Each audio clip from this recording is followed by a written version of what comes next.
Good morning. I was not here yesterday, so we did not get a daily lectionary reading. So let's go ahead and take care of Monday's daily lectionary reading. So that's Monday, June 14th. We have Psalm 53. We're starting a new psalm. 1 Samuel 13:23 to 14:23. And Galatians 6:11 to 18. So Psalm 53. Fools say in their heart, there is no God. They are corrupt. They commit abominable acts. No one who does good. God looks down from heaven on humankind to see if there are any who are wise, who seek after God. They have fallen away. They are all alike perverse. There is no one who does good, no, not one. Have they no knowledge, those evildoers who eat up my people as they eat bread and do not call upon God? There they shall be in great terror, such as has not been, for God will scatter the bones of the ungodly. They will be put to shame, for God has rejected them. Oh, that deliverance from Israel would come from Zion. When God restores the fortunes of his people, Jacob will rejoice, Israel will be glad. Now let's look at the Samuel passage.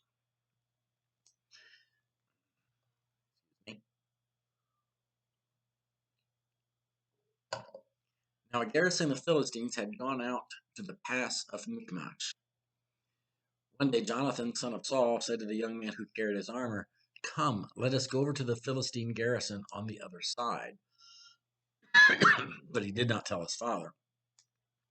Saul was staying in the outskirts of Gibeah under the pomegranate tree that is at Migron. The troops that were with him were about 600 men, along with Ahijah, son of Ahitub, Ichabod's brother, son of Phinehas, son of Eli, the priest of the Lord in Shiloh, carrying an ephod. Now the people did not know that Jonathan had gone.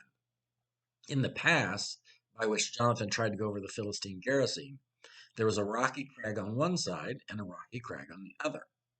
The name of the one was Bozez, the name of the other was Sina. One crag rose on the north in front of Michmash, and the other on the south in front of Geba.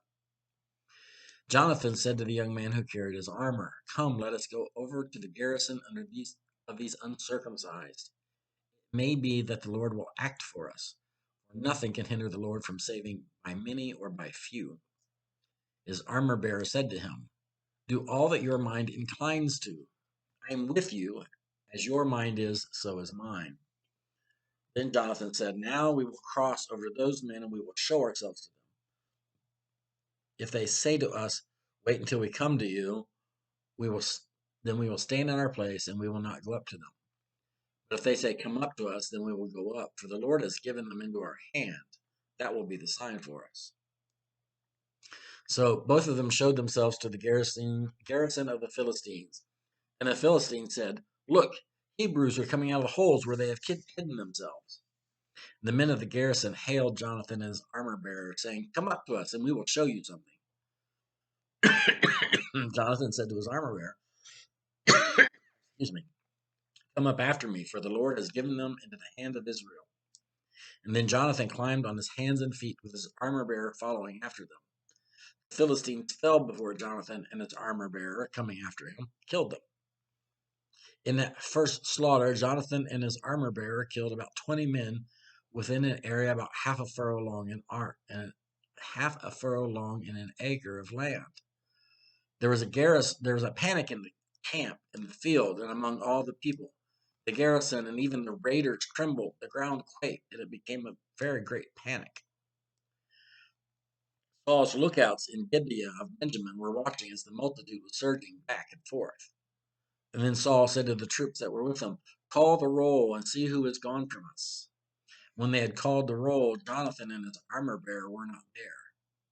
And Saul said to Ahijah, "Bring the ark of God here." For at that time the ark of God went with the Israelites. While Saul was talking to the priest, the tumult in the camp of the Philistines increased more and more. And Saul said to the priest, "Withdraw your hand." And then Saul and all the people who were with him rallied and went into the battle, and every sword was against the other, so there was very great confusion. Now the Hebrews who previously had been with the Philistines and had gone up with them into camp turned and joined the Israelites who were with Saul and Jonathan. Likewise, when all the Israelites who had gone into hiding in the hill country of Ephraim heard that the Philistines were fleeing, they too followed closely after them in battle. So the Lord gave Israel the victory that day.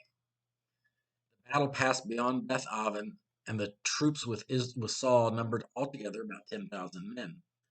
The battle spread out over the hill country of Ephraim. And now Galatians 11 to 18.